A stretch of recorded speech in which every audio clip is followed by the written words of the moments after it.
샬롬 알레리아 방송 오늘 아레오바고 강좌 시간입니다. 오늘은 락강의 분석과 담론이 기독교 신앙에 주는 함이라는 제목으로 말씀을 드리겠습니다. 오늘 성경 말씀은 욥기서 38장 2절입니다. 무지한 말로 이치를 어둡게 하는 자가 누구냐? 욥과 세 친구 그리고 젊은 엘리후가 대화하는 모습을 하나님께서 보시고 마지막에 욥에게 나타나셔서 하신 말씀입니다. 욥에게 무지한 말로 이치를 어둡게 하는 자가 누구냐? 무지한 말로 진실을 가리는 자가 누구냐? 무지한 말로 진리를 가리는 자가 누구냐? 이러한 하나님의 지적이라고 할 수 있습니다. 오늘 락강의 분석과 담론이라는 것이 일단 어떤 것인지 쉽게 간단히 설명드리겠습니다. 분석가라는 것은 상담가를 얘기합니다. 정신분석에서는 상담하는 자를 분석가라고 얘기합니다. 분석가는 환자를 상담하는데 그 환자는 결여된 주체죠. 자신이 결여된 주체입니다. 그러면서 이 결여된 주체가 이 분석가에게 나는 무엇을 욕망해야 됩니까? 또는 나는 누구입니까? 나는 살아있는 존재입니까? 죽은 존재입니까? 나라는 존재의 정체성은 무엇입니까? 라고 질문을 끊임없이 합니다. 이 히스테리 담론과 비슷하죠. 그런데 히스테리 담론에서는 이 환자가 분석가에게 직접적으로 자의적으로 자발적으로 질문하지만 분석가 담론에서는 분석가가 환자로 하여금 즉 내담자로 하여금 결여된 주체로 하여금 질문하게 유도한다는 것입니다. 질문하도록 자꾸 촉구한다는 것이에요. 그 촉구한다는 것은 질문하라고 강조하거나 질문하라고 강요하는 게 아니라 그냥 잘 들어주는 위치에 있는 것입니다. 분석가는 환자가 이야기하는 것을 경청하는 위치에 있으면 환자는 자동적으로 말을 하게 되어 있는 것이죠. 우리 하나님이 우리의 말을, 우리의 기도를 들어주는 위치에 계시죠. 그래서 하나님께서는 잘 들어주는 위치에 계십니다. 그러면 우리가 알아서 하나님께 기도하는 것이죠. 우리가 하나님께 기도한다는 것이 바로 나의 삶에서 어떻게 살아야 됩니까? 내 문제를 어떻게 해결해야 됩니까? 내 병을 어떻게 고쳐야 됩니까? 나는 어느 방향으로 가야 됩니까? 이런 질문을 끊임없이 하게 되는 것이죠. 하나님은 그냥 가만히 계세요. 하나님이 우리에게 이런 거에 대해서 너 나한테 한번 구체적으로 계속 물어봐. 이렇게 강조하는 거 아니죠. 하나님은 언제나 우리의 말 한마디 한마디를 경청하는 위치에 그냥 가만히 계신 것입니다. 그러면 우리가 알아서 하나님께 질문하는데 처음에는 이러한 질문이 직접적인 질문으로 나오지 않습니다. 간접적인 질문으로 나오죠. 하나님 제가 마음이 슬프네요. 하나님 요새 왜 이렇게 우울하죠? 하나님 요새 참 살기가 힘드네요. 이와 같은 간접적이고 애매모호한 말로 자신의 증상을 드러내는 것입니다. 영적 증상을 드러내는 거예요. 마치 분석가 담론에서 결여된 주체가 직접적으로 분석가 앞에 내가 욕망해야 될 정체성이 뭡니까? 내가 어떤 대상을 욕망해야 합니까? 라고 직접적으로 묻지 않고 내가 요새 좀 뭔가 부족함을 느끼는데 그것이 뭔지 모르겠습니다. 또는 내가 요새 뭔지 모르게 배가 아프고 좀 어지러운 증상이 있습니다. 라든지 내가 요새 계속해서 무슨 사고가 자꾸 집안에 발생한다든지 이러한 증상을 통해서 얘기하는 것입니다. 또는 말 실수를 통해 얘기하거나 꿈을 가지고 분석가에게 이게 무슨 의미죠? 라고 묻든지 이와 같이 묻는 거예요. 환자는 분석가에게 묻는 과정 속에서 자신의 지식을 발견합니다. 그것이 S1이라고 하는 주인 기표인데 이게 바로 자신이 지금 당면하고 있는 문제에 대한 해답입니다.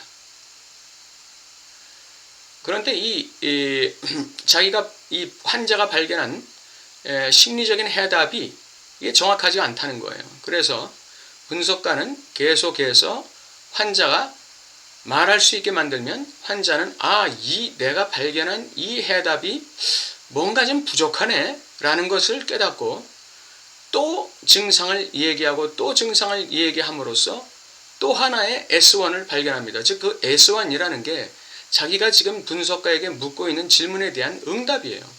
자기 스스로 묻고 응답받는다는 것이죠. 자기 스스로 분석가에게 자기의 말을 쏟아놓고 자기 스스로 해답을 찾는다는 거예요. 그런데 그 해답이 완전한 해답이 아니라는 것이죠. 그래서 환자는 끊임없이 자신의 증상을 통해서 분석가에게 질문하고 그 분석가는 잘 들어주고 청취하는 위치에서 투명한 존재로 자신을 유지하고 있을 때 환자는 끝없이 자신의 증상과 말실수, 꿈, 착오 또는 반복되는 어떤 그 말들을 얘기하면서 자기 스스로 자신의 질문에 대한 대답을 찾게 된다는 것입니다. 그러나 그것이 진리, 진실과는 거리가 있다는 거예요. 그래서 내담자는 끊임없이 진리를 향해서 계속적인 질문을 한다는 것이죠. 이것이 오늘 욥과 하나님과의 관계 대화 속에서 우리가 볼 수 있는 하나의 구조입니다. 욥은 자기에게 당면한 이 증상을 끊임없이 얘기했어요. 하나님께. 내가 이 세상에 태어난 게 저주다. 내가 태어난 날이 흑암으로 가득 찼더라면 그날에 엄마가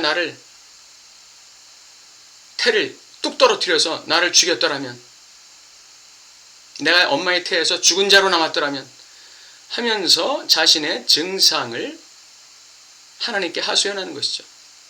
이것이 분석가 담론에서 환자가 분석가에게 하는 이야기와 어쩌면 이렇게 똑같은 구조를 가지고 있을까요?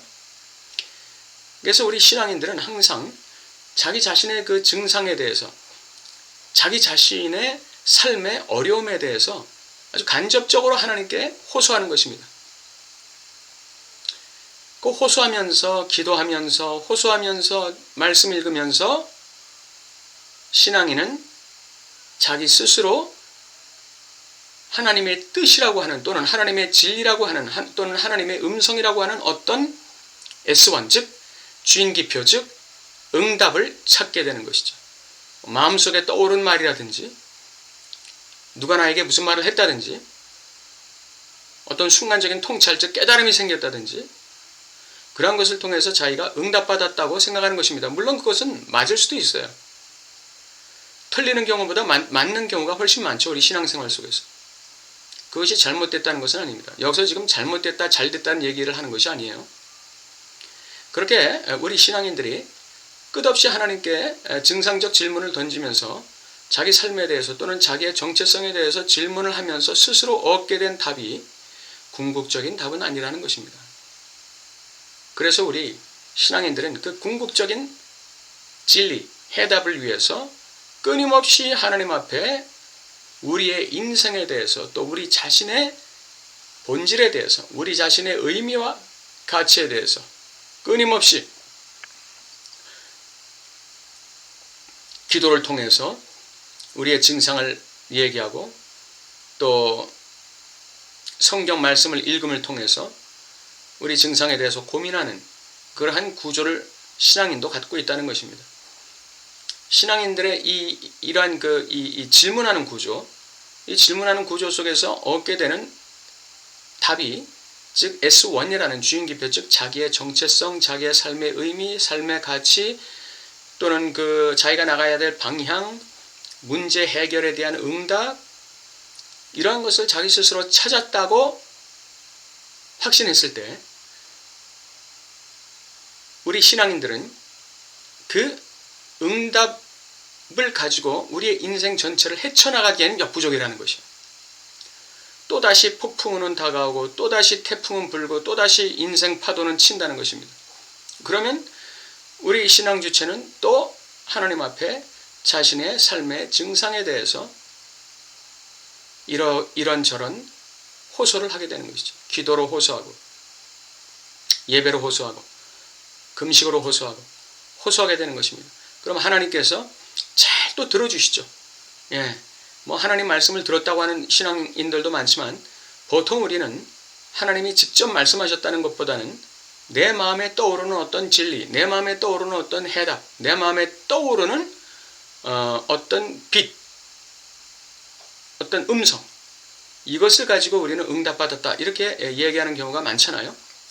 그 응답이 바로 주인기표, 낙강 분석가 담론에서 말하는 주인기표라는 것입니다. 응답이라는 것이죠. 그러나 그 하나의 응답을 가지고는 우리 인생을 헤쳐나가기에는 역부족입니다.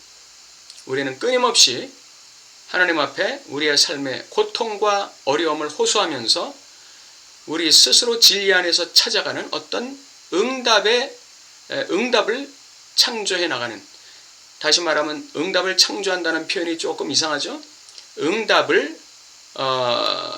응답이 주어지는 그러한 그 방향을 향해서 우리는 끊임없이 노력하게 되는 것입니다.